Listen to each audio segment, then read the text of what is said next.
এই যে কিছুদিন আগে গ্লাসগো শহরে হঠাৎ বন্ধ হয়ে গেল 50টা রাস্তা, হেলিকপ্টার উঠছে মাথার উপর, বিশাল ক্যামেরা রিগ আর নিরাপত্তার চাদরে মোড়ানো পুরো একটি শহর।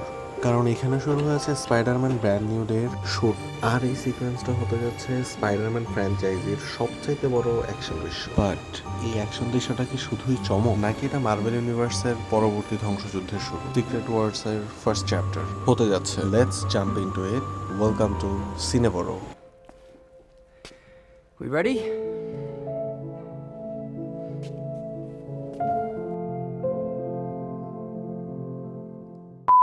সো যেটা বলছিলাম, গ্লাসগো রাস্তায় এখন যা চলছে তা সাধারণ লোকেশনে একটা শুটিং তা না, বিগ স্কেল প্রোডাকশন, এত ডিটেইলড, বোঝাই যাচ্ছে মার্ভেল এবার বড় কিছু নিয়ে খেলতে যাচ্ছে।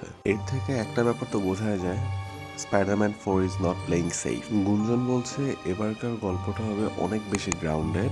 নিউ ইয়র্কের রাজপথ, কিংপিনের অপরাধ জগৎ, আর তার ছায়ায় ঘুরে বেড়ানো ডেয়ার ডেভিল আর দি পানিশারের মতো স্ট্রিট লেভেল হিরো। এমন এক জগৎ যেখানে পিটার পার্কার একা, তার বন্ধুরা, তার পরিচিতরা তাকে ভুলে গিয়েছে, সে একাই লড়ছে। কমিক বুকে এই আর্কটার নাম ছিল ব্র্যান্ড নিউ ডে, আর সে একাকিত্বই পরে তাকে ঠেলে দিয়েছিল আরো বড় কাহিনীতে। Civil war, secret empire, secret wars. ভাবেন তো, সিনেমার একদম শেষে নিউ ইয়র্কের আকাশে দেখা গেল সম্পূর্ণ আরেকটি নতুন পৃথিবী, অথবা এমন এক ভিলেন যার অস্তিত্ব ছিল অন্য কোনো ইউনিভার্সে। এটাই হতে পারে ইনকারশনের প্রথম সংকেত, যেখানে দুটো পৃথিবী মুখোমুখি হয়ে ধ্বংসের পথে ঠেলে দেয় একে অপরকে। যেমনটা আমরা দেখেছিলাম টাইম রানস আউট আর্কে। কমিক্সে পিটার তখনও জানতো না এই সংকটের কথা, সে আরেকটি মিশনে ব্যস্ত ছিল, কিংপিনকে থামাতে। এন্ড পরবর্তীতে এই একাকিত্বে ভোগা হিরোই ও হয়ে ওঠে মাল্টিভার্স ওয়ার্সের কেন্দ্রবিন্দু। ঠিক এই শ্যাডোতেই যদি মার্ভেল ইউনিভার্স হাঁটে, তাহলে এই মুভি হতে পারে সিক্রেট ওয়ার্সের প্রথম ক্লু।